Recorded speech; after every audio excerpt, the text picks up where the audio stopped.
All right, guys, thanks for being here. Welcome to Cine Kitless Conversations. Today we're going to talk about the Aputure Nova P600C and the Lightstorm 600C. And I'm going to go around and just have everybody introduce themselves, starting with Chris. Hi, I'm Chris Stacey, cinematographer, born and raised in Canada, living in the OC now. And Alex? Yeah, Alex Van Brande, originally from Belgium, but now live in Los Angeles, and I've my rental house Toybox out here in West Adams. And Dan. Yeah, hi, I'm Daniel Colmenares. I am the North American sales director for Aputure Lighting, and I'm here in Los Angeles, California as well. Awesome. And I'm Travis Weirs. I run Cine Kitlist, and I'm here today with these fine young gentlemen, and we're all going to talk about full color lighting. So to start it off, Dan, maybe you tell us a little bit about Aputure's sort of diving into full color lighting. Why it's important, and what led you guys to develop the Nova P600C? Absolutely. Listen, Aputure has always been kind of in the leading edge of LED technology.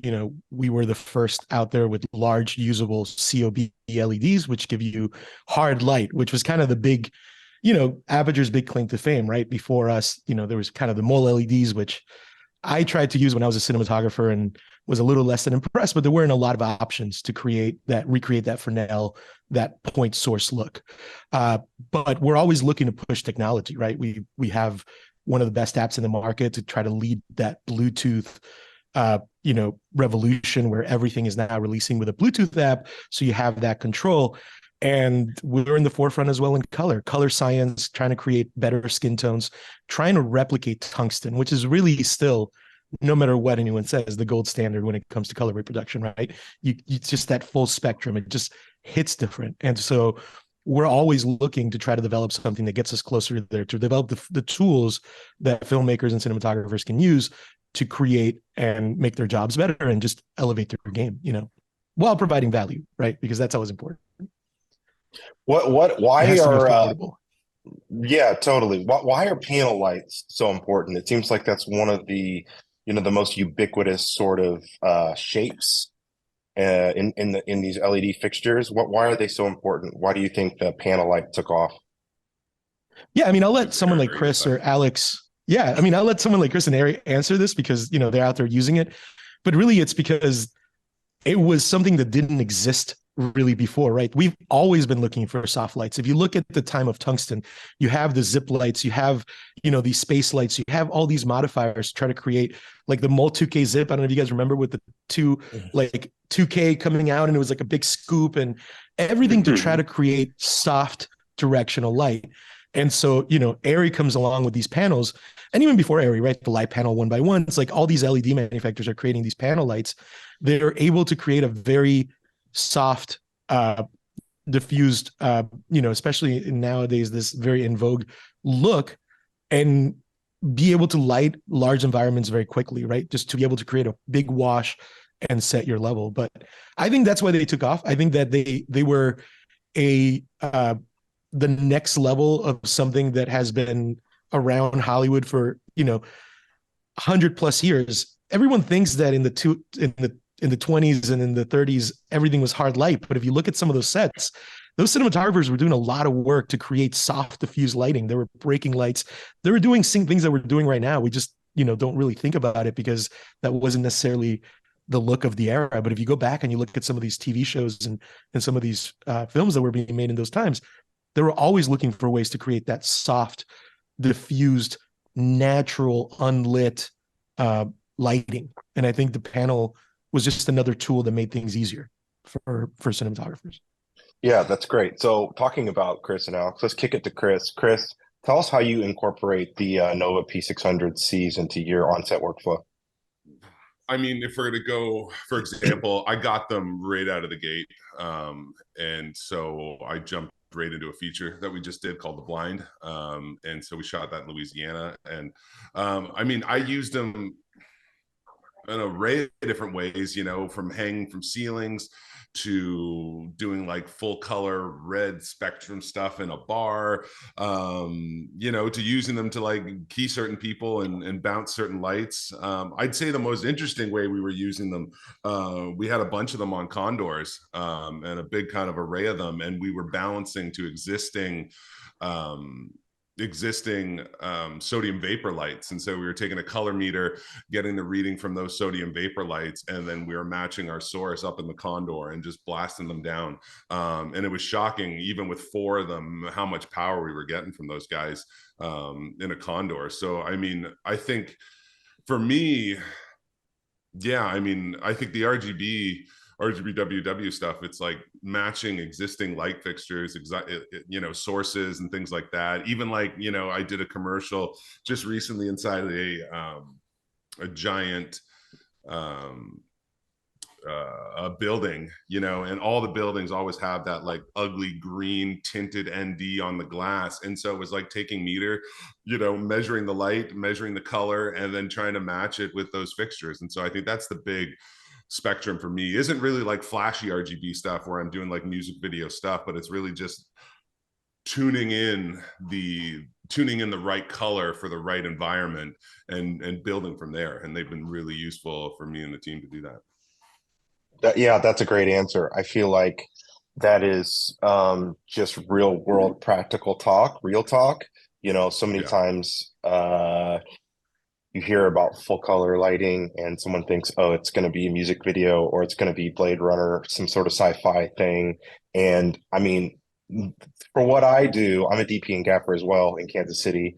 And, I'm mostly matching practical lighting, metering, green fluorescent or blue LED overhead office lighting. And we just want to kind of kick it up a little bit on somebody. And these are amazing for that. Alex, tell us a little bit about your experience with the Nova.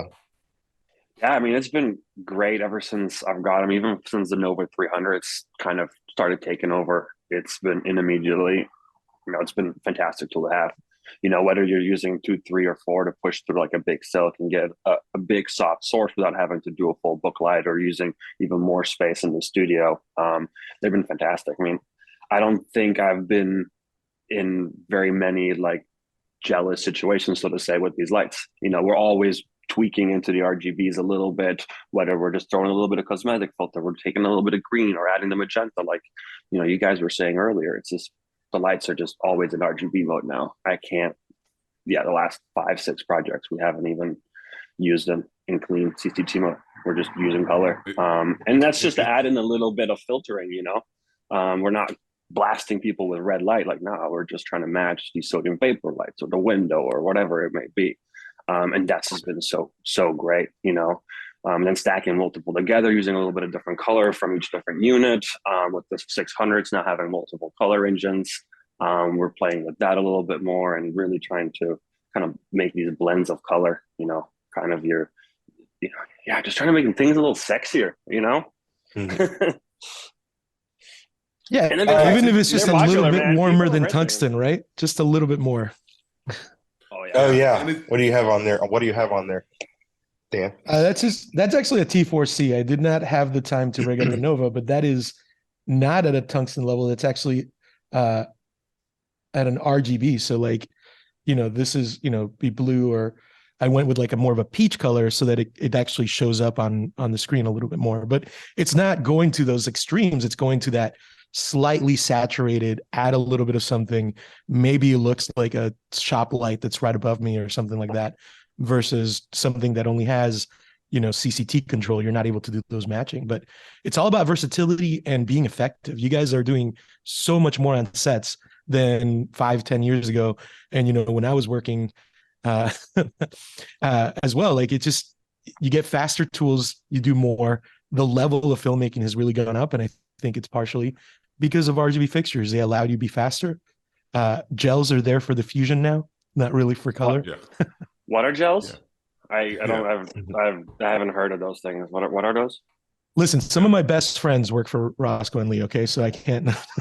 Well, I mean, and that's the other thing is that when you need to go extreme, then you have the ability to do that as well. I mean, I think the main thing is, yeah, having that fine tunability, and that's our day-to-day stuff. But like on the film we just did, we had 3 different bar looks, and we had like a swamp bar, and this was the 1970s, and so it was all neon. So we were able to just like take what the production designer gave us as far as practicals, and then just go boom and find those levels, and then bring them up as well. And then we did hit those like hard RGB colors. But for the most part, like I feel like when I'm using like the full spectrum of the rainbow is like when I'm playing with my daughter in the garage and we're having like a dance party, and then we throw all the colors up. And that's about the extent of the time where I'm going like full blown RGB kind of crazy. But for the most part, it's just having that flexibility and not having to gel and not having to move stuff, and you know, spend all that time trying to match color when you can just dial it in seconds. And whether it's using a meter or by eye, I mean, it saves us, I don't know, 20 minutes, an hour. I don't even know how much time that saves us to be able to do that.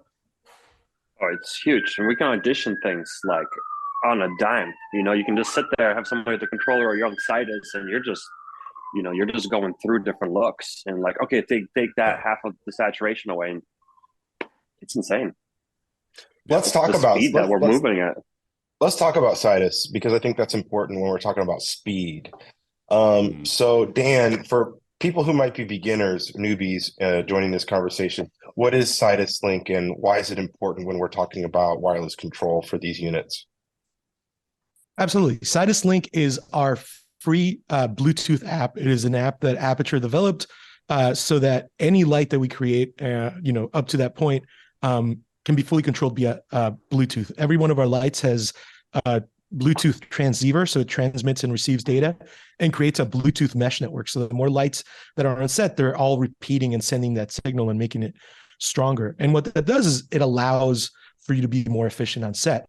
If I was doing the setup right here by myself, right, I would not be able to sit in front of this camera and tweak my lights. I'd have to tweak the light, step in front of the camera and make it work. Whereas now with Sidus Link, I can just come in here to an iPad, right, and control the intensity, the color, the look, and really dial that in and say, okay, maybe,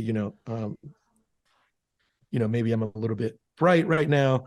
Maybe I want to bring it down. Maybe I want, thank you, make it a horror film, right? Or a little sci-fi situation, maybe desaturate that a little bit, right? And bring it back. And now you're doing something that's a little bit more of like a nighttime scene. So the ability to do this quickly, right? If, to do this is something that would have taken me 10, 15, 20 minutes by myself.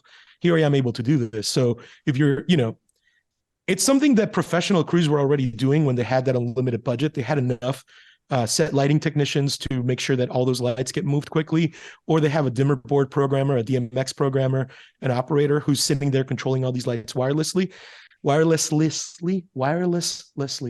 I don't know. I'm getting caught up on that word, but you needed a lot of investment. It really was this, it was really reserved for the very top end. I can count in one hand the amount of times when I was shooting, I was able to have a dimmer board op in my crew. And these were times when we were still running wire DMX everywhere, right? Much less doing all these transmitters and moonlights and rat packs and all this stuff. And so this allows everyone from any budget level to be able to do that wirelessly.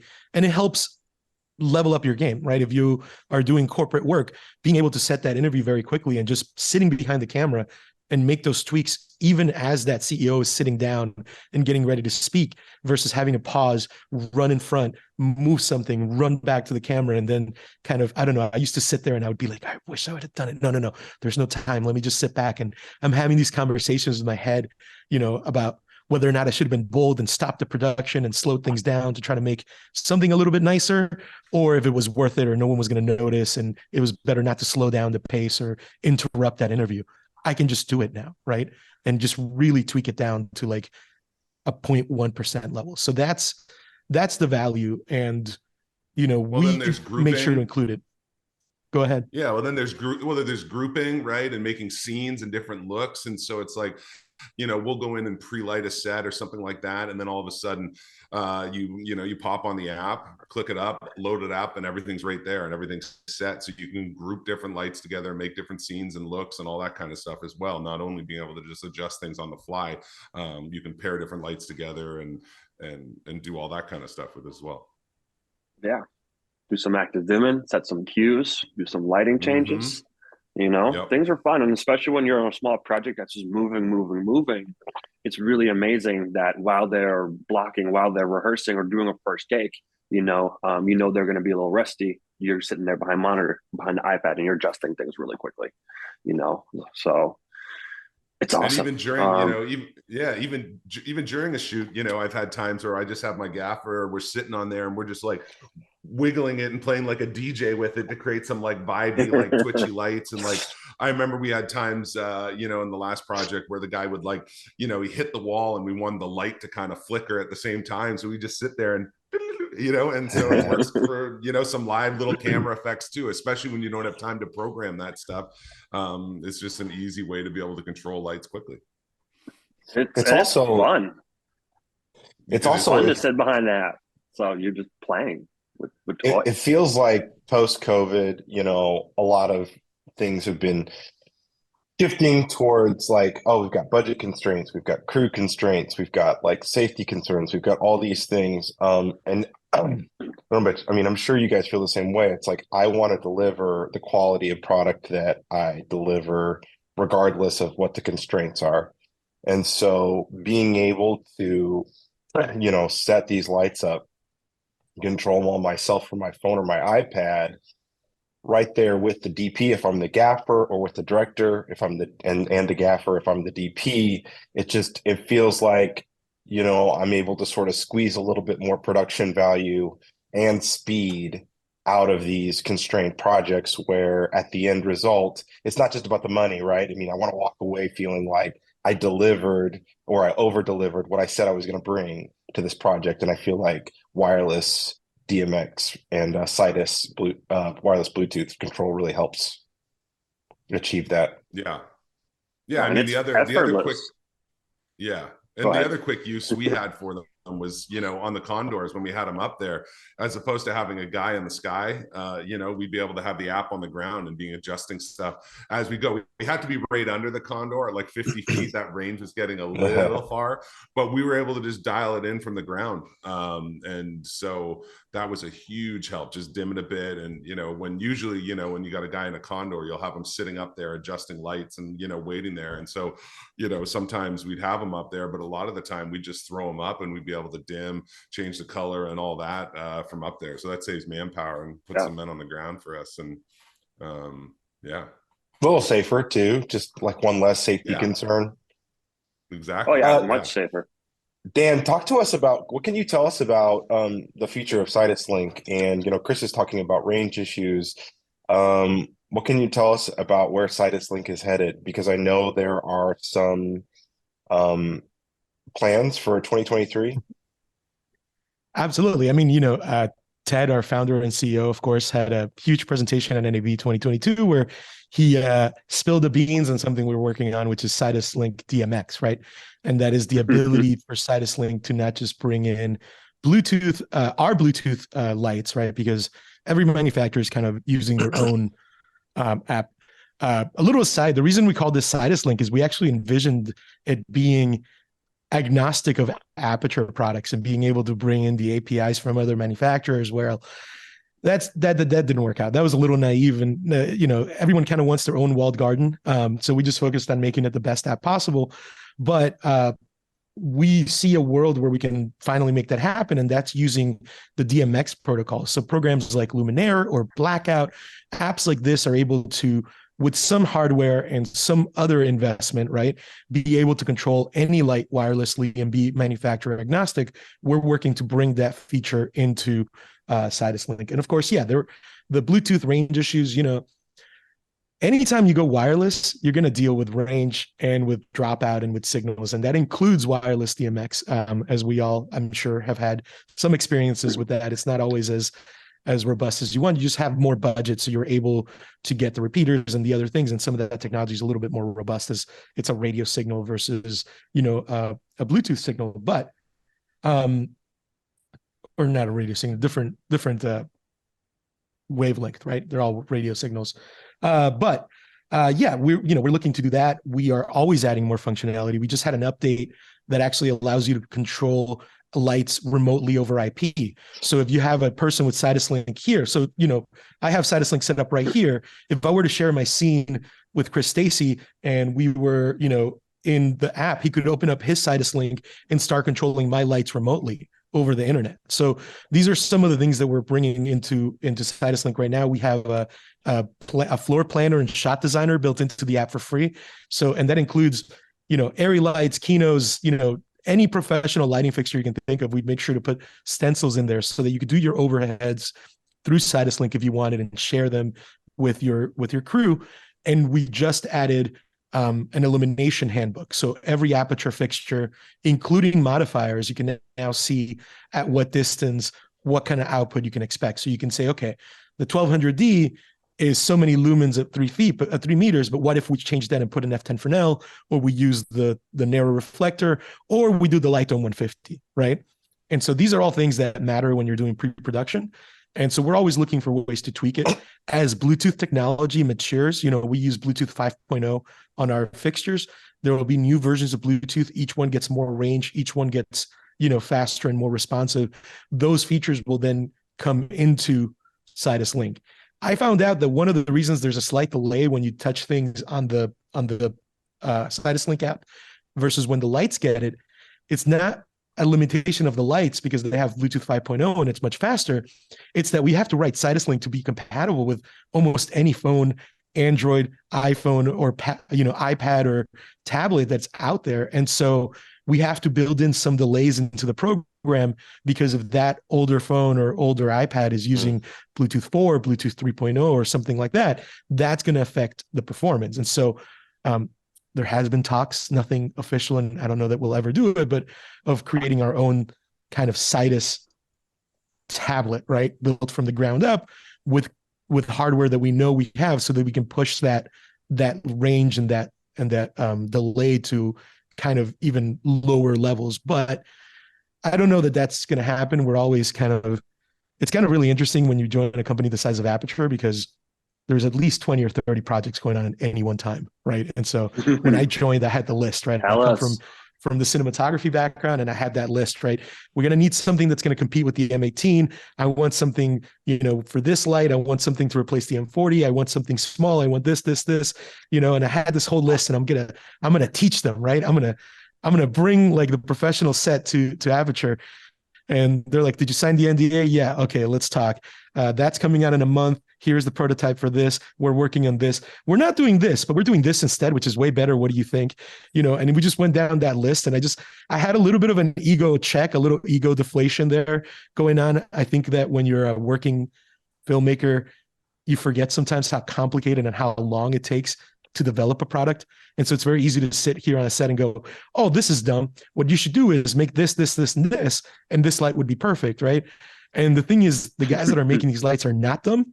There was a reason, right? And it was like, there was caveats as you get into the complexities of supply chains and, all the different realities that come, creating a mold, creating a cast to changing the design of a ballast to create a new mold is something that costs hundreds and hundreds of thousands of dollars and takes months to create properly, and so there's like all these different things that I hadn't understood as a professional filmmaker that is important in the manufacturing process. That's been very eye-opening. But that was really rambling, but it's just to get back to the fact that Sidus Link is constantly improving and just getting better, and we're always adding more functionality. I don't think we ever envision it a way. One of the things I see in the professional world is kind of like, yeah, well, it's not as good as wireless DMX, right? Or screw this, I don't use Bluetooth on my sets. I only use a board operator, a DMX programmer, and a console programmer, and a full lighting console with all my, IT support and all infrastructure. And that's great. This was never meant to replace that, right? This is an alternative for a backup of, right? All the lights, our high-end lights, our professional lights have wireless DMX built in so that you can use them in those workflows. But the Bluetooth is always there just in case you need it. Because I think as DPs, and I use the word we as a former DP, but as DPs, we always want to talk about the features and all like the cool filmmaker projects we did, because no one joined this industry to be rich or to make money, right? We joined it because we're storytellers and want to create and share emotions and ideas with people. And so we always talk about these like feature films, but most feature DPs, they're not making that much money off of those features. They're making that money from corporate clients, from corporate commercials, industrials, and the amount of guys that I've seen that are shooting their third, fourth, sixth, seventh feature. And I'm like, man, those guys have made it. And then as I really get to know them and talk to them, it's like, yeah, but this hospital client is really who's been paying my bills for the last 3 years, right? Doing these CEO interviews and these other things. So it's easy to fall into the idea that I'll never use it because I'm too high end, that I only work on these things. The reality is, even some of these high end guys are going to end up doing a 1, 2, 3 crew person shoot. And that's where that Bluetooth app can be really useful, Yeah. When is Sidus DMX coming out? Can you tell us that? Has that been announced? It might have been announced already. No, we haven't announced anything. To be fair, I think our announcement at NAB was optimistic. We were hoping to have it out this year. It's probably coming out next year. I say probably because this is software development. So it's a little bit different than developing a physical product where you really can say, okay, the dies have been cast. We're starting to create production. We're ramping up.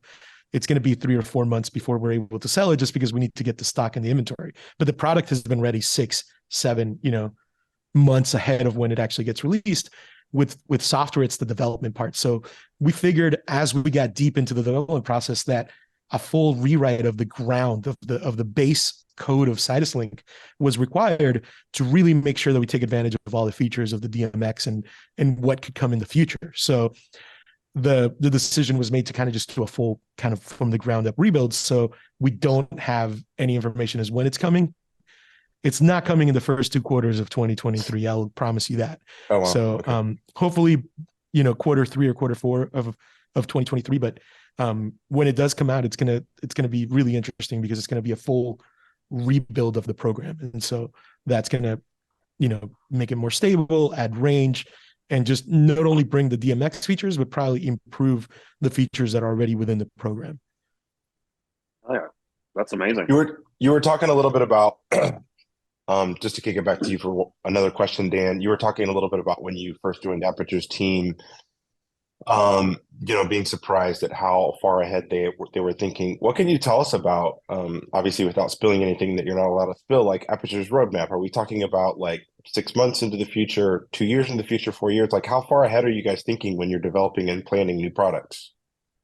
Let's put it this way. The LS600C, which we released this year, took 3 years to develop, right? So, it took 3 years to develop the technology and to really get it to where we want it to go. And along that roadmap, we learn new things. Aputure always listens to the feedback of guys like Chris and Alex, and even you, Travis. When we talk and you tell us what you like or hate about our lights, we listen. And so we're always taking those ideas and trying to improve the product. So yeah, our roadmap is over 3 years ahead. Q1 of next year is looking really amazing. I can't wait to talk about some of that stuff. I get excited because, I come from that side of the world and I'm just like, I know, just wait. Cause yes, right.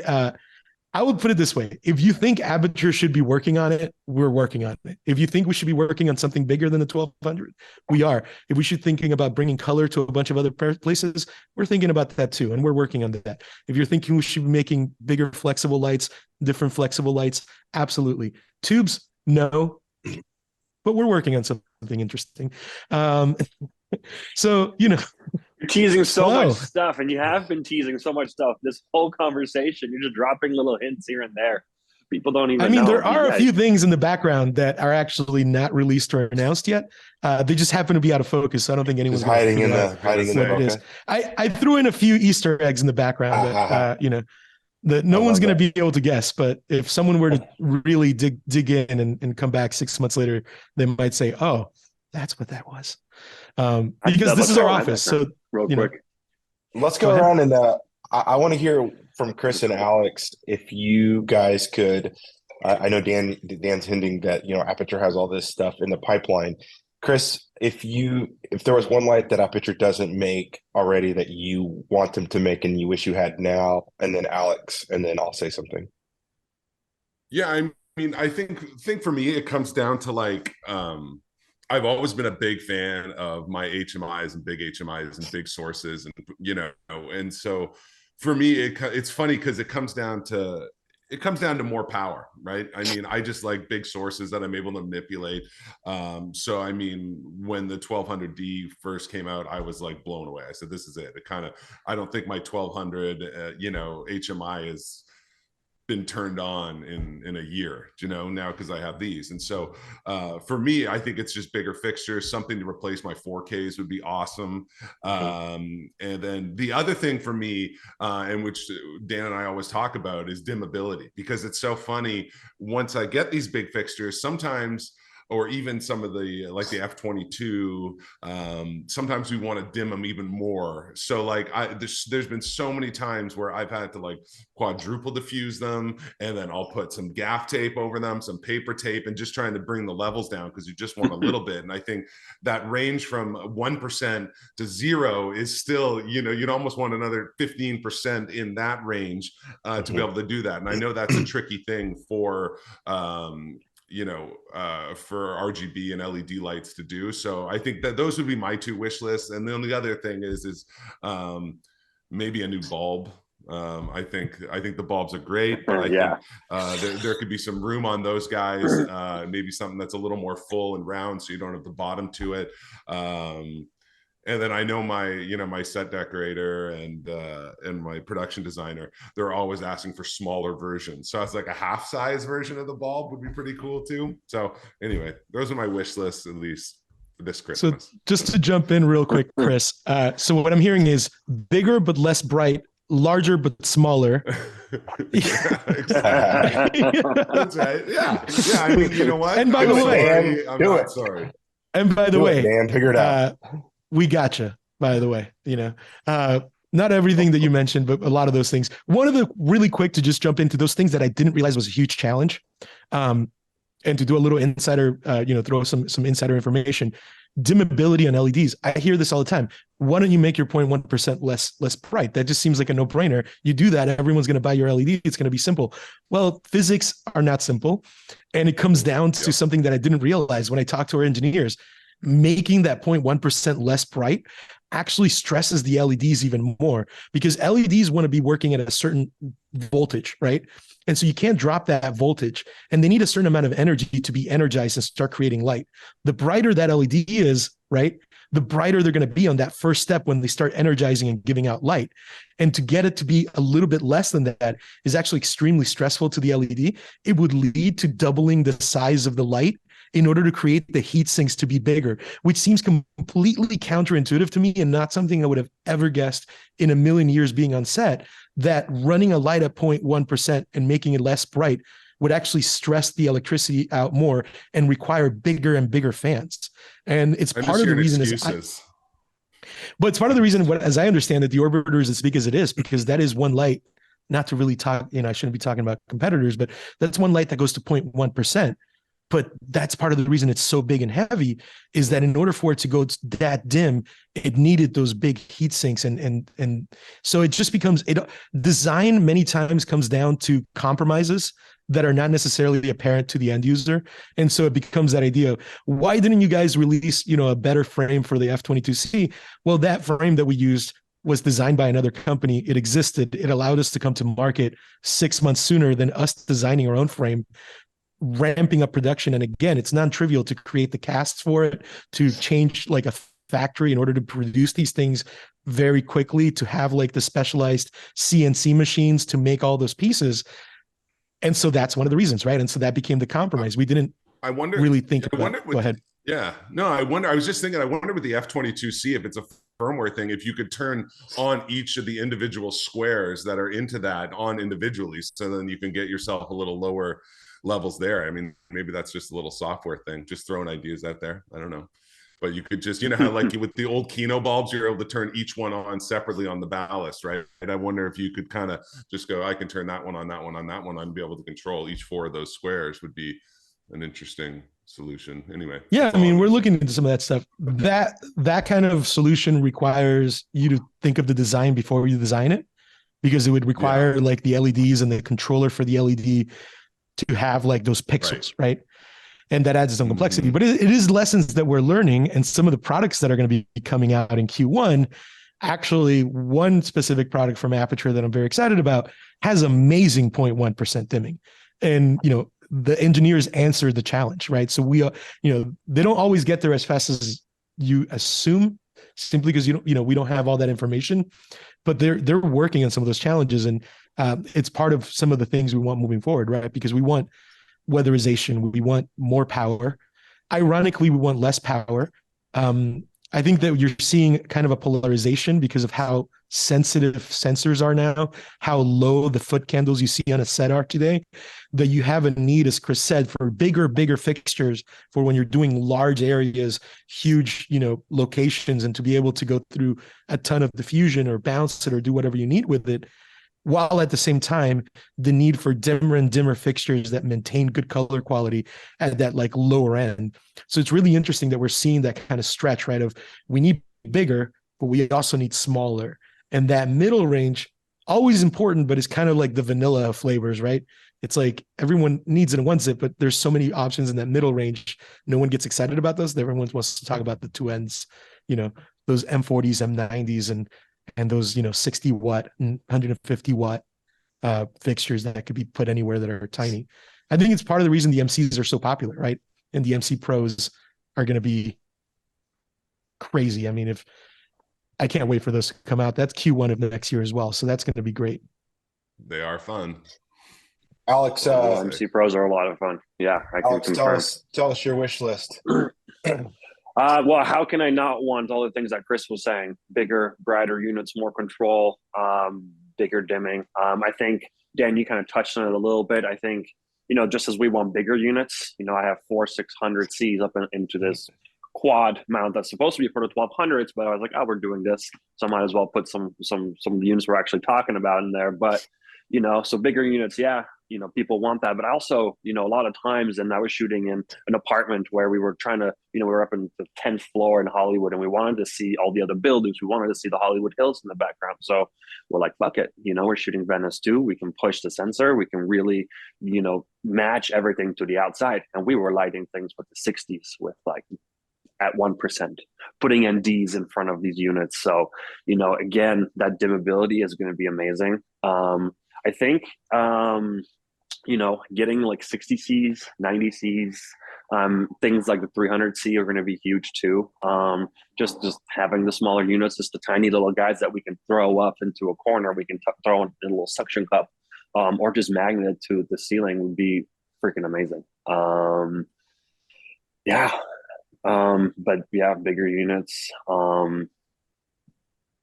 bigger single source, your M90s, your M40 equivalents would be freaking amazing.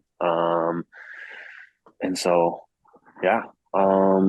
Another one I think for me is, the Aputure version of the flexible lights. I think those lights are just so amazing. They are probably right now the number one item in the shop as far as things that are moving in and out. They're impossible to keep in stock. They're supposed to be on this shelf, but the shelf is empty, and we're a week before Christmas. Like, I shouldn't be this low in inventory, but we are. So more of those units, making those connectable. One of my first things when I saw those units, I was like, oh, hell yeah, I can throw 4 of these together in a frame, 9 of these into a 6x6. And I kept doing the math. Okay, how big can we go? How many cables do I want to deal with? So I think if we can take those units, connectability with power, looping through power, things like that, are going to be huge. Distro boxes or something like that. I don't know. The world's you guys' oyster. So yeah, it's amazing, those F22s, right? And the matte, the flexible matte lights, how versatile and useful those are. Whether we were in some old historic buildings, and we were able to just like use some sash and just hang them from the ceiling, hang them from like, you know, chandeliers, you know, in small apartments and condos. And we did some stuff in trailers, just gaff taping them to the roof off a battery. I mean, the ability to use those lights, I mean, I can see why they're going off your shelf, because, you know, it's like every shoot you're like, oh, we could use that and bring it out and bring it out. So just having that and those in your kit has been, you know, just so useful. So I agree, the expansion of those I think would be a really big fun thing to have and to be able to do.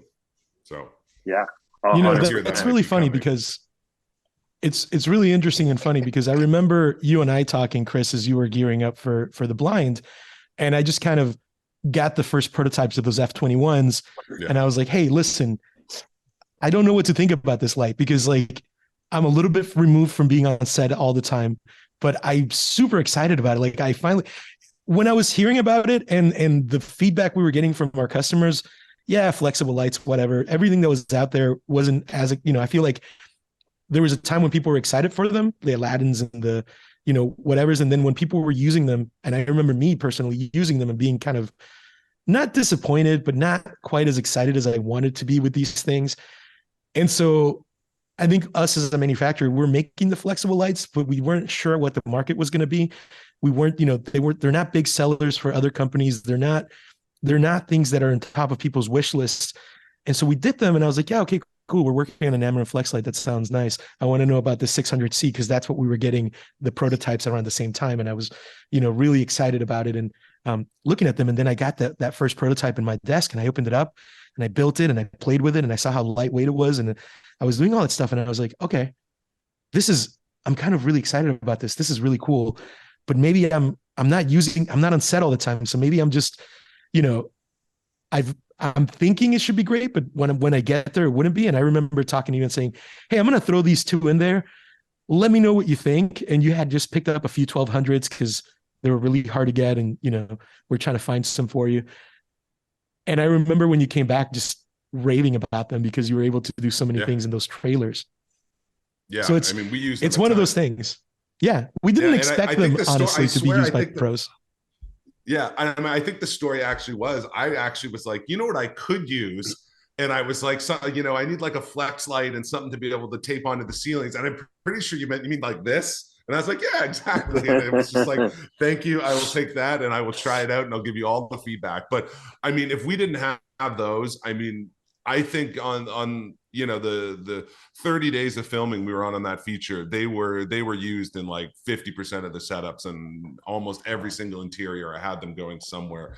And for the price point too that those things are selling for, the price point's insane. Totally. But I mean, you know, it doesn't even make sense, to be completely honest. As soon as we got as soon as we got the first batch, I grabbed two of them. I put them in my trunk, and I'm like, I need those for demo use, and they just live in my trunk just in case I need something. You know. Yeah. I pulled sales director privilege on that one. Yeah. What else is in this trunk that you're hiding? Yeah. Right. Exactly. Not hiding. Once you get the replacement, you know, backing frame for that, because that's the one thing, and I know you guys are working on just a separate thing, because it's always kind of slipping out and things like that. I think as soon as you guys are able to get those out, that's going to be, you know, a 10 out of 10 fixture for me, and something I used it, and I still use it, but it'd just be nice because, so we're absolutely working. We're absolutely working on an Aputure version. I don't know what that's going to look like yet, you know. Personally, I am championing a bigger, you know, 4x4, 6x6, pixelated, you know, attachable version, whether that's going to be fully flexible or it's going to be, you know, smaller, non-flexible things that come together, because you don't often need that much flexibility once you get after a certain size. We're still trying to decide those things, but I think it's obvious from anyone looking at the outside, the fact that we've been so delayed on the USB-C to DMX adapters, the new frame, and the lantern attachments. These are all things that pro markets need and require.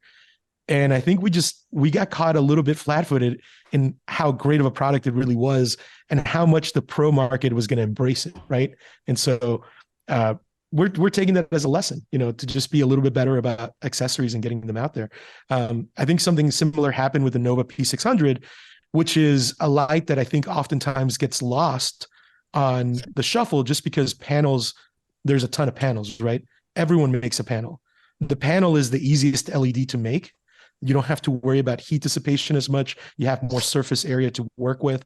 You throw in a diffuser to clean up any kind of mess that you have in there, and it comes out somewhat soft already from just what it is. So it's a flattering light. It looks good.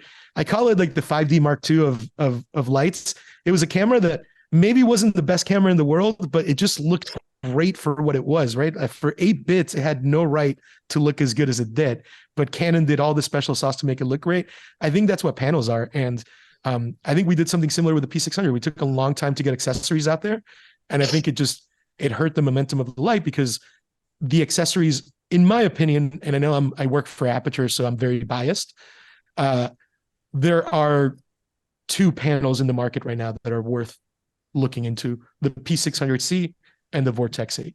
And I think they serve different purposes. I think the Vortex, it's weatherproof, it's huge, it's heavy, it's 50 pounds. It's something you want to use with a crew. And then I think we hit kind of the same performance in a package that's not as expensive, that's not weather resistant, it's not as built for the abuse the way the Vortexes are, but they're able to just take all that output and work with a value and be easier to use as a non-operator. I thoroughly abused that 600C. I just want to say we got them in the rain without cover, as I recall. We got caught in a tornado, and they called us. Everyone was like, "Leave everything," and like it came through like the Wizard of Oz. And the next morning, I'm like, the guys did throw them in the cases, but they got rained on, and so but we fired them up. The cases were all drenched. Like we pulled them out of there like swamp, and they still work to this day. So I'm not saying they're weatherproof, but I'm saying that shockingly, my 2, so I lost 2 4K HMIs, and they didn't work for the rest of the show because I had to send them out. But my Novas, they kept working. So I'm just saying they're not weatherproof, but they held up okay. Putting through users to Louisiana. There's an asterisk somewhere that says, do not put your 600s out in a tornado because Chris said it was okay. No, do it, but just get the rain cover first, because Chris was using them before the rain cover was out. By the time I sent him the rain cover, he goes, "This is great, but they've already been in the." I spent more on third-party accessories. I could have bought like 2 more of those lights on the amount I spent on like the Snapgrid soft boxes that weren't Aputure brand. Because those things were expensive. But anyway, now they've got a lot more accessories for those, and I'm ecstatic for everyone else who can buy them now and not have to buy the third-party ones, which are fantastic. There's a crazy sort of difference between and I have a lot of gear, so I've I've cried a lot buying especially like large soft boxes. If you want to, for instance, again, not to talk too much about a competitive product, but if you wanted to run like a 5-foot box off of another fixture, you could literally be looking at $1,000 for the Octa and then another 1,000 or even higher for the grid. Or you could buy a light dome 150 for like, let's just say under $300. That is 5 feet, and it comes with a grid. And I'm like, wait a second. And I'm like, opened it, and I'm looking at it, and I'm looking at my other stuff, and I'm like, okay, well, I think I'm done spending over $2,000 for one of these things. So I want to redirect the conversation real quick, because we want to talk about the LS600C, which for me is just a pin. It's part of the promotion, and it's one of the pinnacles of Aputure's achievements. I have a lot of lights, and I open a lot of lights, and I use a lot of lights, and it takes a lot to impress me. when I opened the LS600C and I put it together and I booted it up and the screen came on and I started poking around through the menus, I literally got chills because I just saw the user interface level up like right in front of my eyes, the build quality. Just so I want to hear from Chris and Alex about your experience with the LS600C and what you guys think. Yeah.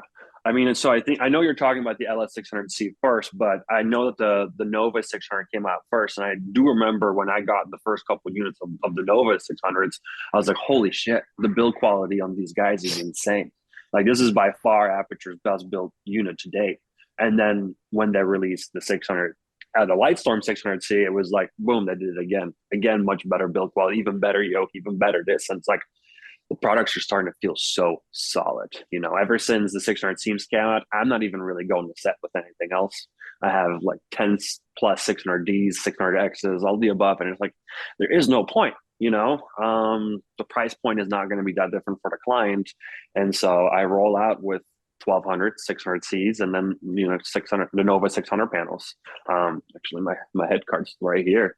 And as you can see, you got two 1200s, the Nova 600s are down here. And I took the 4 Lightstorms off to put them in there for this, but I don't think I can go back. I mean, like I said earlier, like the fact that we can throw on a lights gel, a little bit of cosmetic diffusion, it's insane. It's just so fun to play with. I don't even know if that was the question. I didn't even know where we were going with that. I don't even know where I was going with all that. I just wanted to talk about the build quality. It's just insane. And then we're getting these things at like a couple $1,000s. Like, I even think when they announced the price point on this, I was like, really, guys? Like, I think you could have easily charged $1,000 more. Would have probably been better for us at the shop, less people buying them, but it's all right. So, Alex, I have another question for you because I don't know that everyone on this call knows how heavily invested Toybox Rentals, your rental company, is into Aputure. I mean, we connected, I think, on Facebook through, a couple of the production groups. Maybe it's production vans or Cine Kit List or something. But I started noticing this guy doesn't just have a couple of Aputure lights in his rental house. This guy basically is an Aputure rental house. Talk to me about why Aputure and how that happened and whether that was your vision from the start or it evolved. Yeah, so being almost a single brand, we're not a single brand. We have other lights, not that many. Like when you look behind me on the shelf, it starts right in front of me and it goes 24 feet back of just Aputure products. 10 feet tall of nothing but cases. So I definitely started off as an owner operator. So actually, let me backtrack a little bit. I originated, I'm a DP myself. I'm going more into the world of gaffing and lighting design as I'm, advancing myself and my career. I'm loving just sticking to the one thing and really just focusing on lighting. And it's just, I'm loving it. And it's just what's working for me. But I'm coming from an owner operator standpoint. So back when Aputure released the original 300, I think I was at NAB when they announced it. So what was that, 4 or 5 years ago, maybe 5 years ago at this point? I don't remember. But I remember seeing that 7. light. Well, you're at nighttime now. Look at you. Well, we're talking about the 600C, so I figured we'll go with the nighttime look. Oh, stop it. He's ready. Oh, man. I don't get to light anymore on a real set. This is as creative as I get to be, okay? I don't have time to step on sets anymore, so this is how I light. Or whatever that is. But when I saw that original 300, I was like, holy shit, modifiers. I think that is going to be the way to go. I don't think a lot of people had really caught on to those yet.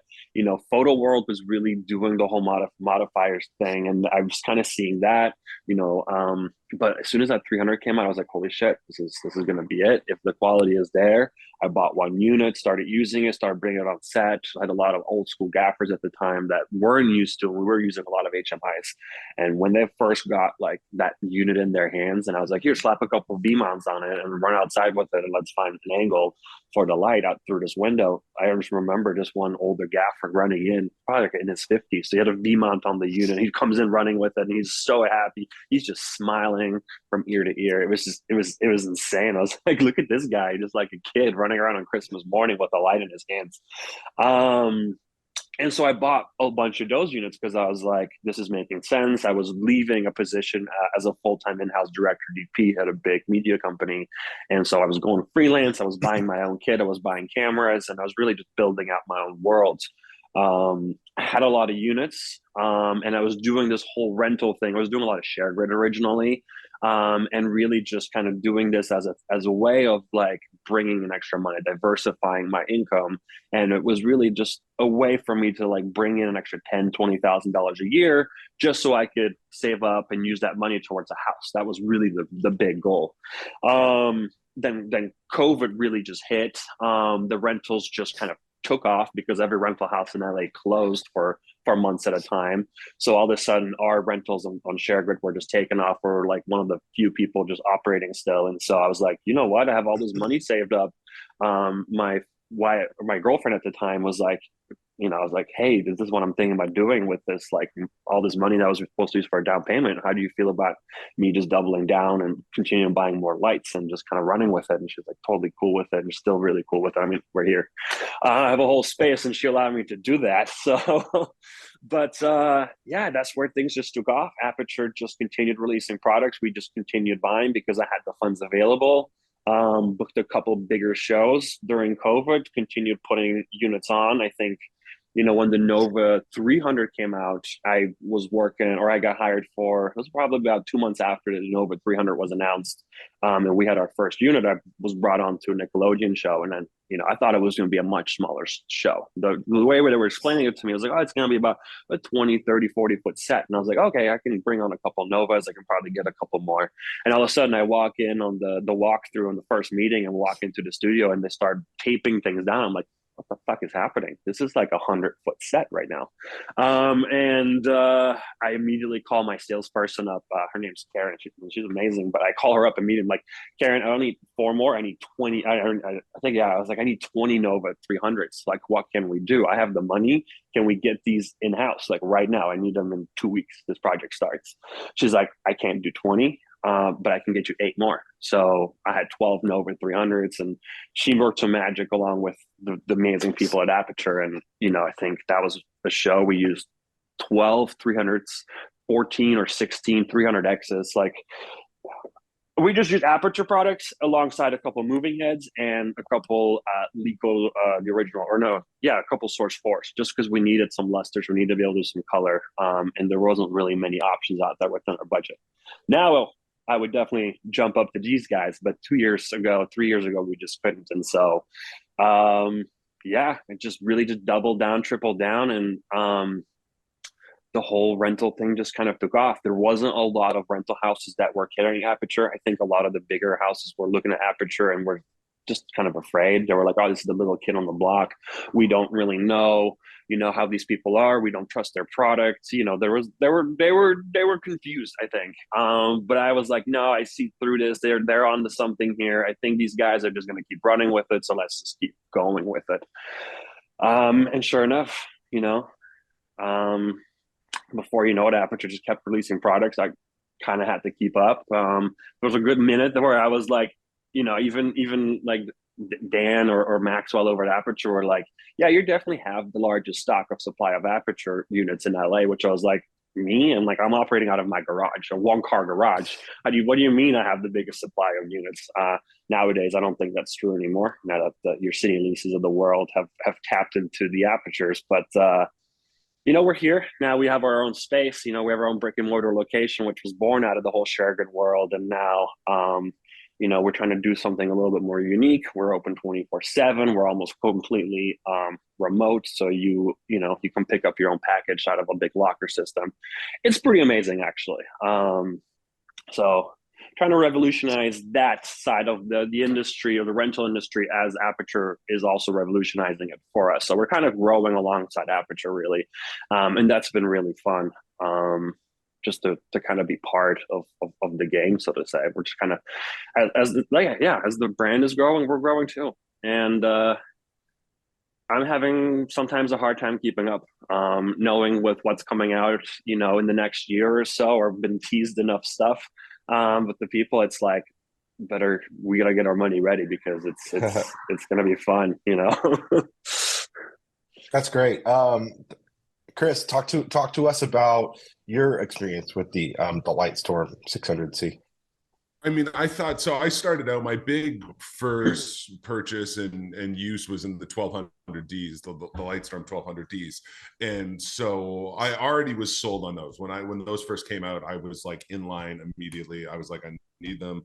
I've got a feature coming up. I'm going to steal a bunch of them. And so once I had those, I was like, these are amazing, and they're such a crucial part of my kit now. So I knew when the 600Cs were coming out that it was just going to be that same build quality, that same kind of add-on. And I feel like they're this like really perfect pairing for me with the 1200s, you know, just to be able to, you know, not quite the output, but if you need some white light, you know, you can still use them for that. And I think the RGBWW allows for nicer skin tones and things like that, and a better, you know, production of white light, as opposed to just mixing normal RGBs. And so I think that's a big thing. But, you know, like on, you know, just being able to mix and match them. So I agree, like the build quality has been amazing.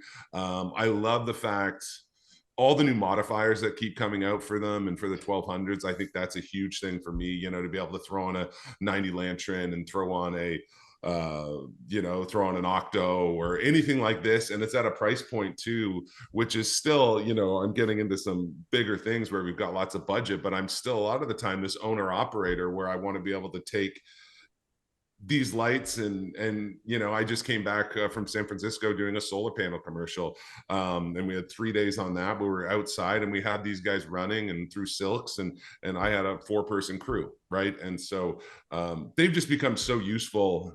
Aputure's making it really hard to live without them at this point.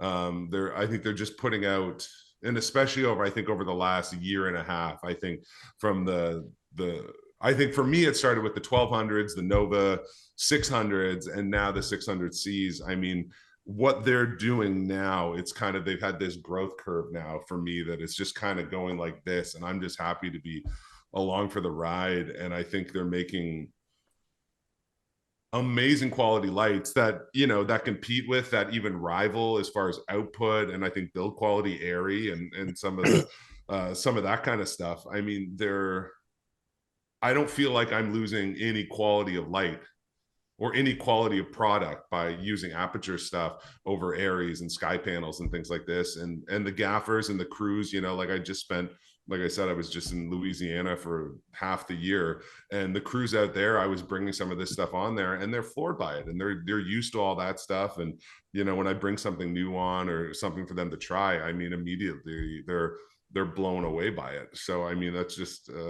goes to show for me, I mean, that they're doing something right. So I don't know. I can't. Didn't you lose a 4K that was Chris? Just to remind, I'm remembering one of the stories you told me. Didn't you have a Nova 600 and then like a 4K on the same crane, and you lost like the 4K, and the gaffer was like, "Oh, we're gonna have to bring it down," and then you guys just tried out the Nova and you were just able to shoot the whole thing without it? Not to ask a leading question. No, so no, it wasn't a 4K, it was an 18K. And so we had this big night scene plan, and and so we were lighting up a whole huge building and a street scene and all this kind of stuff. And my gut was, and I'm not throwing my good gaffer buddy under the bus, but my gut was I wanted to put the Novas up because we had all the sodium vapor lights like I was talking about before. And so I had the city turning off certain ones that I didn't want on and things like this, but we had all these sodium vapor lights. And so we just thought, okay, we had the Condor, and, you know, we like big lights and big toys. And so he was like, no, we're gonna put the 18K up there. And so we put the 18K up, and somehow this was day 2 of shooting, and we didn't have any heat guards on the 18K, so it burned through the gel to match the sodium vapor. So we had a little fire going on there. And then finally, when we fixed it, we get it up, and I just look at it, I'm like, this is not what I wanted. It's too bright, the color's not right. And so, you know, the thing was smoking, and it was day 2 issue. So I bring it down. And so I think we threw up 4 of the Novas and quickly replaced that, dialed in the color, and within like a few minutes, those 4 Novas gave more than enough output for like at least, I don't know, probably 300 feet of throw. You know, and it had the color dialed in perfect. And it's like one of the trailer shots for the movie now. I mean, it's just like this perfect, beautiful, soft light that's coming in. And then we just white balance to the sodium vapors and match those with the Novas, and then dialed everything else in accordingly. And it was perfect. So, I mean, there's, you know, they're replacing things that, you know, I never thought I'd be replacing, and making the modifiability, that's probably not even a word, but I like it, you know, but being able to modify these fixtures and these colors and so much quicker than dealing with the traditional sources that I'm used to using and that I've loved using for the last 20 years. So yeah, so long story short, yeah, and we're always, I think it speaks I think it speaks to the versatility of the products that we're making, right? And that's something we really consider. And that's the idea that, again, I come back to crews are being asked to do more. You know, consumers are more literate about filmmaking, and they're less like the product and the quality of filmmaking in the last decade has jumped so ridiculous that you have low budget TV shows that are in quality superior to movies that were shot 10 or 15 years ago, you know, with 10 times the budget and 10 times the resources. And that's partially due to technology. A lot of it is just due to the fact that there are so many talented filmmakers out there, so many talented DPs. You know, one of the advice I give to aspiring DPs, they ask me, you know, what do you need to do to make it out there? Skill is the least important one. I mean, there are so many great filmmakers in LA that can really light and do a really good job technically, that your secondary skills become your most important skills. Communication, managing teams, you know, being able to network properly become more important skill sets because they're just so good. But things are getting so complicated that you need fixtures that can do anything. And that's what the LS600C is, right? It can be that soft Nova with a light dome 150. It can be my key light right here with a light dome 2. It can light a space with the lantern, or it can be a hard light with the Fresnel or with the reflectors and cast that shadow and give that like harsh, you know, heavy shadow look, which I think it's coming back. You know, me and Chris have talked about where the industry is coming in the next, you know, the looks are cyclical, right? You know, the last 10 years sort of have one very soft, non-directional controlled lighting. And I think it came about because everyone started using light control grids, which were really not a thing, you know, 15, 20 years ago. Now everyone's using 8x8, 4x4, 12x12 LCDs. And, you know, they just have to be, you have to have them. They're part of that kit. We figured out how to make soft light controllable and not spill everywhere, right? You're not just putting one silk up and letting that just go everywhere. You're putting it, you're tenting it, you're putting a control grid in front of it and really controlling where that light goes. I think the next evolution of that is going to be hard soft light. And what I mean by that is very big point source lighting, so that when it's a close-up, the way a 5K might be or a 10K when they were lighting, you know, the traditional classical female actress look. It was a 20K by, you know, double broken through 4x4 frames. I think that that's going to come back. That idea of a hard, either parabolic or point source style light that is very big. So when you're using it in a close-up, it has hard shadows, but it's very beautiful. It's very soft, right? And then when you use it, you can use it to light large spaces. So I think that might be the next thing you see in that high-end filmmaking, is a push towards that. I think we're probably going to get away from this 0-foot candle, super dark sets. I think the consumers are pushing back against that. I think cinematographers finding out that not everyone has a, you know, HDR, fully controlled 50-inch television that's been color calibrated inside of a room with gray walls, right? You know, they're watching it with like lights hitting their TV, and if the scene can't be seen, people are going to complain. So that's where I think the industry is going to go, and I think that you're going to see more of these fixtures that can do everything. You know, that can be hard when it needs to be, that can do color, that can match, that can go do a night scene, a very stylized night scene, I might add, but you know, change colors on a whim and just be able to move quickly. Another 600C story, which I just didn't really even think about until I was just kind of reminiscing about the shoot. I think there's two things I wanted to say about that light and the RGB lights, what makes them so great, and the ability to be able to control those values, control the color, is that, you know, in the independent world, even if, you know, you're doing a studio film, you're having to move quick, right? And so a lot of the time we don't have time to take down, to retube all the lights inside of a building, to retube all the lights inside of a store, change all the fixtures inside of this or whatever. And so this gives us the ability to go in and just build from what's already there. And I think that that's a big thing, to add quality light and to existing light inside of a room, inside of a place. So I think that's one thing that I think is really important about those lights in the RGB world. And then the other thing I was just thinking about is, so we were just finishing pickups on the movie just a few weeks ago, and we had a scene that was supposed to be end of day, sunset, and so the condor wasn't set up yet, but we had to get this scene done. And basically by the time we were rolling, it was dark. And so all I had around was a bunch, I think I had 5 or 6 600Cs, and I was in the woods, and I'm like, that we need to light up the woods in a matter of like, I had like 30 minutes, but you know, like if we were going to try to stay on schedule, because we try to do that as DPs, is try to keep to the schedule as much as possible. So basically I just grabbed all my gold mount batteries from the camera carts, and we threw them all into the woods, and then we brought like ultra bounces, 4x floppy, you know, ultra bounces in, and we positioned them kind of all over the woods where we needed to, shot them up, and created these soft lights and hits on the trees, all battery powered, because I don't think we talked about that. The other great thing about those is that I just had 98 watt. I like swapping out my batteries because I travel a lot, so I only have 98 watt batteries, but those things powered for a while even on those. And so we just had them set up all over the place. My guys, when we were changing shots, they were able to just go and swing them, and you know, 2 guys were able to move that there and move that there, and I was able to create a really nice look of like a nice ambient soft forest look without running cables, without a condor. I mean, I would have loved to have had one at the time because it was sitting in the parking lot,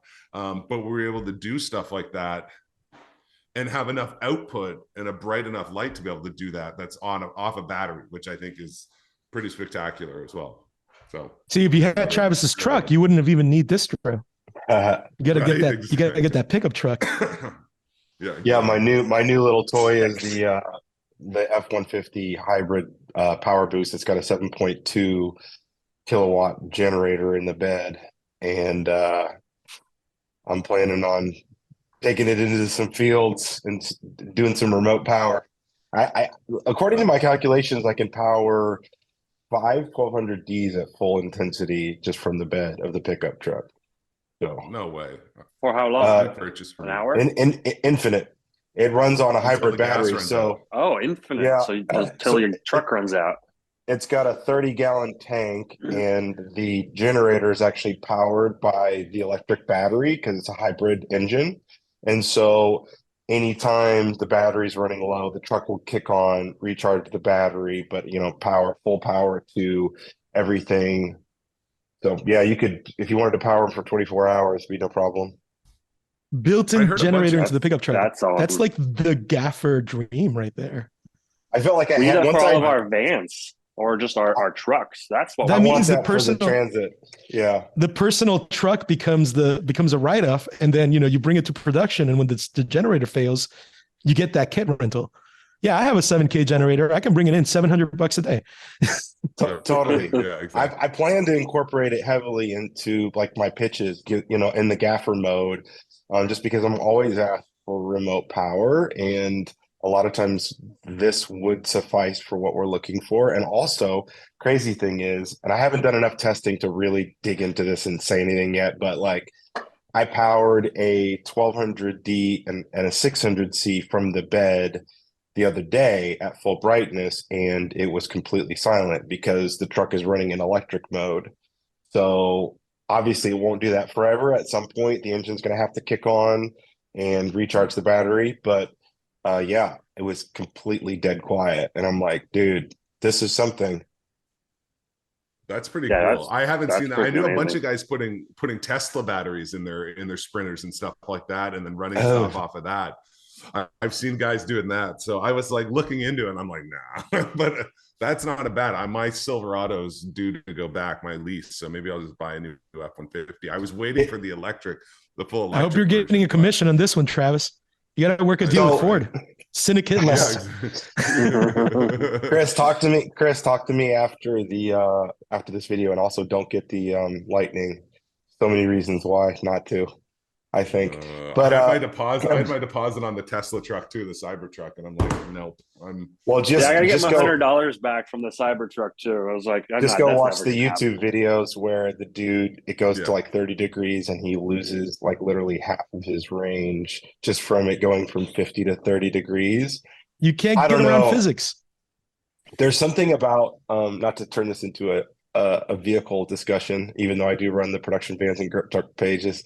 But, in the Midwest, it's like, yeah, do I want a fully electric transit or a fully electric truck? And do I want to have Pro Power on board for all my vehicles? And do I want to be able to power, all this stuff? Of course. But like, you have to, for now, have some sort of, if you live in the Midwest like I do, you cannot have a fully electric vehicle and do road trips with a van full of $100,000 worth of grip and lighting. And then just like, well, I pray to God the temperature doesn't drop 20 degrees, because if it does, I could be stranded in the middle of nowhere and have to get my, 6,000 pound, 8,000 pound van towed to wherever the nearest charging station is. No, thank you. Mm-hmm.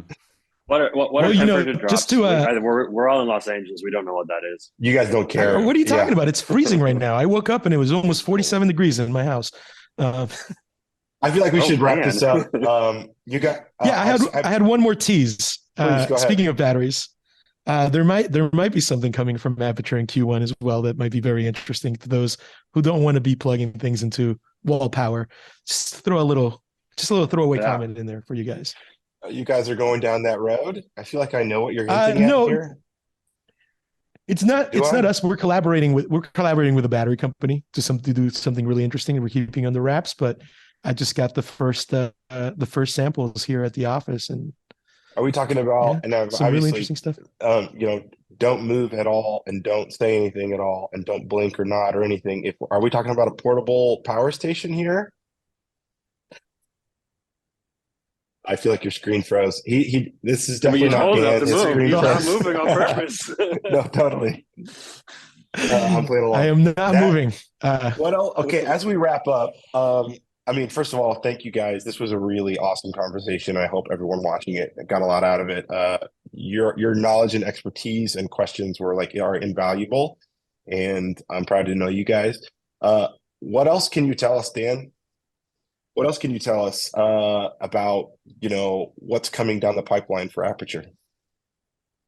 I think that Q1 of next year is going to be one of the most interesting Aputure heavy Qs of the year. A lot of the things that I can't talk about yet, we're going to be announcing in Q1. But we have a really interesting power solution. We have the MC Pros. We have something that Chris Stacey has been asking for to replace one of the products he already has that we'll be announcing. That's the product that goes down to 0.1% perfect. No, that's another product that's also coming out next year. And then to end it, not to just talk about Aputure, but Amaran products, which Amaran, as our consumer division, we get to be a little bit more experimental with it. We get to be a little more aggressive with what we release there. We're looking into a new technology that is really going to reset some things. Test charts that are just tests that a year ago you would have told me someone was hitting these kind of numbers with an LED fixture, and I would have said, no, no, that's not true. So, and you're doing this all under the Amaran brand? Because I feel like to me, Amaran is first under the Amaran brand. Yeah, because I feel like Amaran to me is this is a light that would have been an Aputure light, but they've already done something that's even better, or there's already a prototype in the works that's even better. So they're just like, we'll put this on our Amaran because we want to get it out there. We want people to start using it. No, I think the thing is you have to realize that, when we made the decision to split Aputure from Amaran, and that came as we grew, right? The 300D comes out. That's a great kind of light that works in a pro set or a non-pro set. But, the pros wanted bigger stuff, right? The Chris Stacey's are like, fuck you, I want a 1200D. Sorry, I'm not supposed to curse. I don't know. I guess I can. It's not really. It's fine. No, it's fine. Uh, Yeah. You know, Everyone say he it. wants something bigger, right? Why So don't you celebrate it? as you get those bigger lights, you lose some of the audience that got us here, right? The content creators, the Instagrammers, the guys that are videographers, wedding photographers, all those people that gave us all this love to begin with, that got us started. You know, they don't need wireless DMX or maybe weatherization or a 1200-watt light or an even bigger light than a 1200. And the kind of costs that are required for that kind of thing alienates them. So we didn't want to lose them. We didn't want to be, oh, we're a pro brand now, and F you guys, get better or go use some older products. You know, we wanted to make sure we still innovate for them. So Amaran is that brand, but that decision was made less than a year ago, right? That was a year ago that we decided to split out Amaran and Aputure. So there's a lot of products that were already on the works, right? I think it's very obvious the flexible lights, they were kind of that they have that Aputure like design qualities and it feels like an Aputure product. Well, there was a few products that were like that, right? That were kind of sitting in the middle, right? The MT Pro, you know, we chose to make that an Aputure product, but like those products were already in heavy development. And it was like, what do we do with these products? Because we said Amaranth, you know, Aputure should be waterproof. Aputure should have wireless DMX. Aputure should be pro facing. Aputure should have these 5, 7, 8 things. And, you know, maybe we're thinking wattage, you know, that was the differentiator.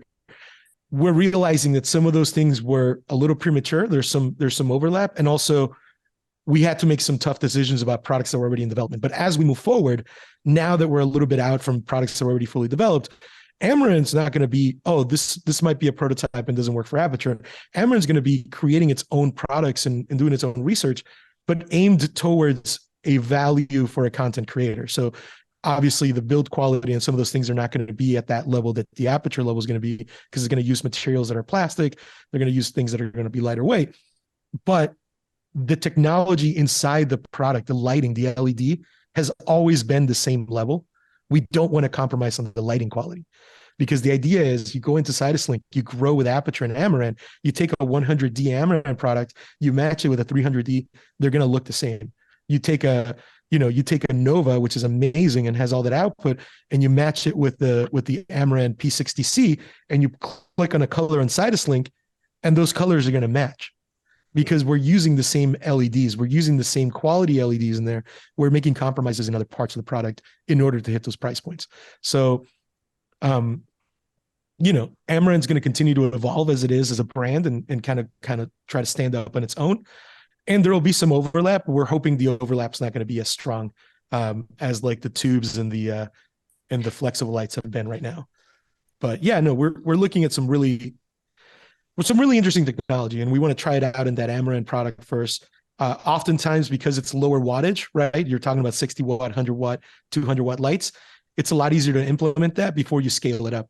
If a 1200 watt LED was that easy to make, someone would have made it 5, 6, 7 years ago. It took this long to develop that technology. And so the scalability of it becomes harder. So it's easier to experiment, implement that new technology in a 100 watt fixture, and then figure out how to scale it to a 600 watt fixture or a 1200 watt fixture and get the output going. So you'll see some of those things happening in that consumer level first before they come to the pro market, both to make sure that the technology has that maturity that works for pros and it's good enough for it to work, and also to make sure we can scale it and just get it to the market in a reasonable time.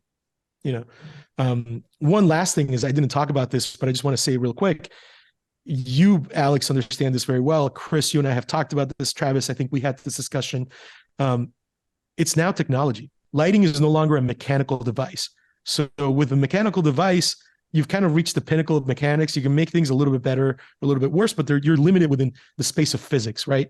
You can't really make a tungsten light much better than it was made 50 or 60 years ago, which is why the signs kind of have stagnated.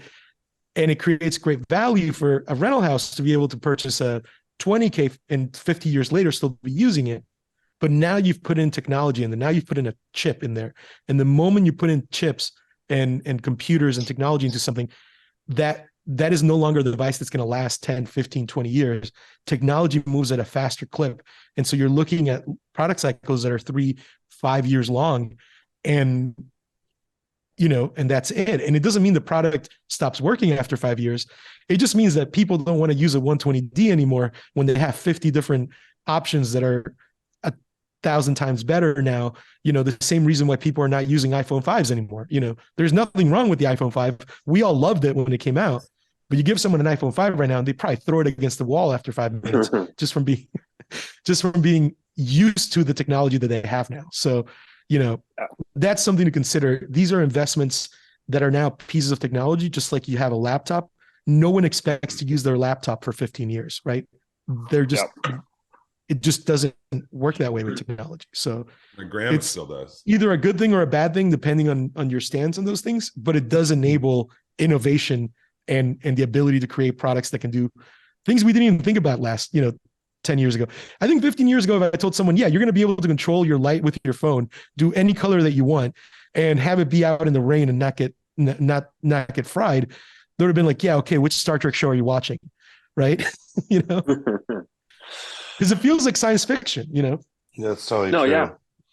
I mean, you're not wrong. Things are definitely changing. The great thing that I have found with Aputure, especially as we're coming towards the end of the year, like they do hold their value pretty well.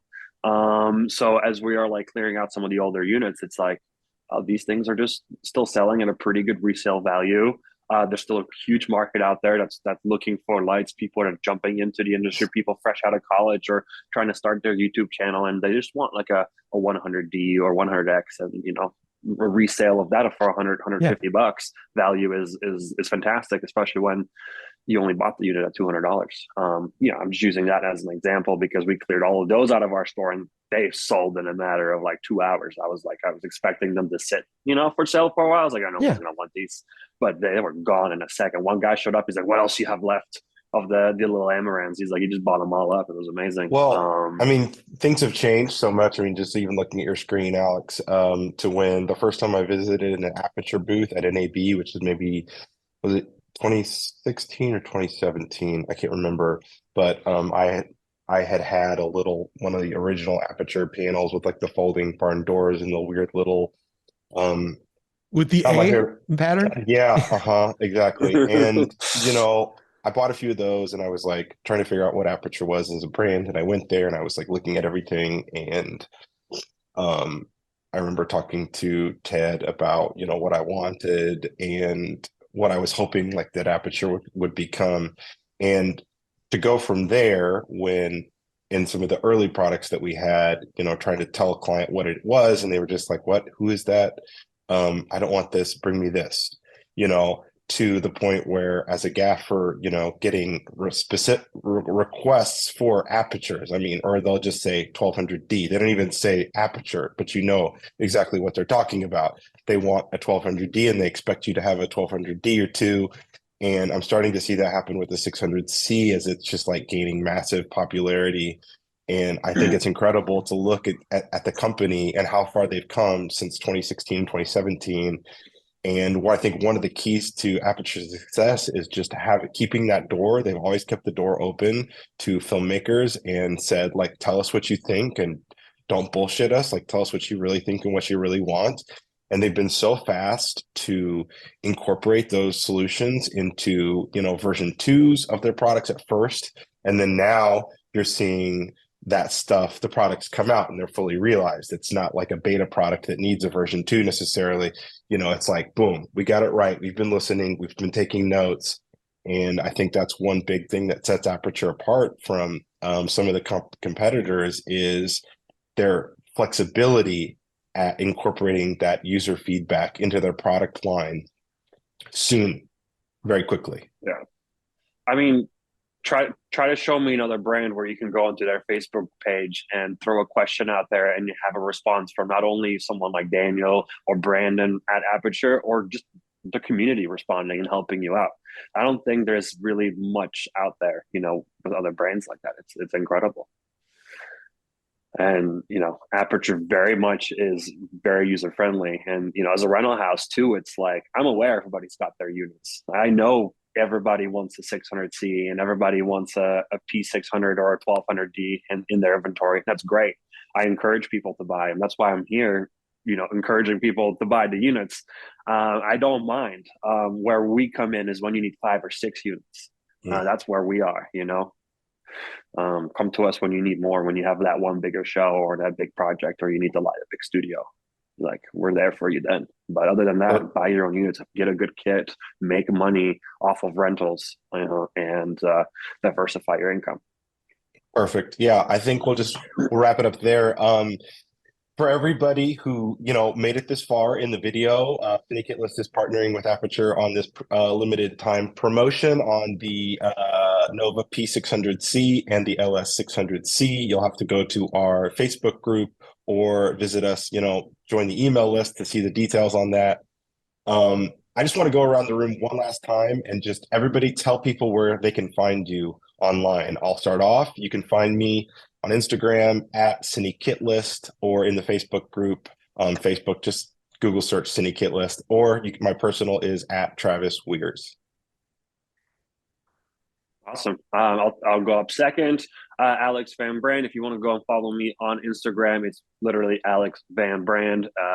Or if you want to check out the rental house, we are toybox.rentals on Instagram. Don't have a Facebook page. We're working on it. Our website is awful. Don't check that out. If you do need something, let us know. Rent at toybox.rentals. You can email us. You can call us. We're here in Los Angeles. We'll help you out. We'll ship a pallet to Atlanta. We don't care. We'll get you hooked up. And yeah, we're 24/7 available for your needs. So hell yeah. Thanks for having me, Travis. Yeah, you can find me. My Instagram's just Stacey Films. That's my last name, and this is my my parents' band logo that I turned into my logo, which is on my hat. I just got them yesterday. Anyway, so I was pretty stoked on those, so I just threw it on. Yeah, so just add Stacey Films on Instagram, or just Chris B. Stacey on Instagram, either one of those, and you can find me and say what's up. Hell yeah. Absolutely. And I am Daniel Colmenares, and you can see me at Instagram, or you can check out our Aputure Instagram, which is Aputure.lighting. You can check out my Instagram at Venezuelan DP. That's Venezuelan is in VENZULANDP. But I don't really use Instagram anymore, and I'm not really shooting that much anymore. But follow us at Aputure.lighting. Join our Facebook group at the Aputure user group. And that's honestly the best way to find me in social media, because I am a Luddite and try not to be in there if I don't have to. We're also on TikTok and Periscope or whatever. I don't know. What are the young kids watching? You guys do TikTok? We have a social media channel. Do you guys do like Aputure? Oh yeah, we have a TikTok. Yeah. Oh, absolutely. I haven't seen that. We have an Aputure and an Amaranth TikTok, and we have a team that are creating content, little educational pieces, as well as fun little dance things, I think. That's awesome. Dance things. All right. All right, guys. Thanks, everybody, for your time. Thanks for all your insights. And thanks to everybody who tuned in and watched this far. Yeah, have a good weekend, guys. Okay, perfect. Thank you, guys. You too. Later. Thank you. Bye. See you guys. Bye.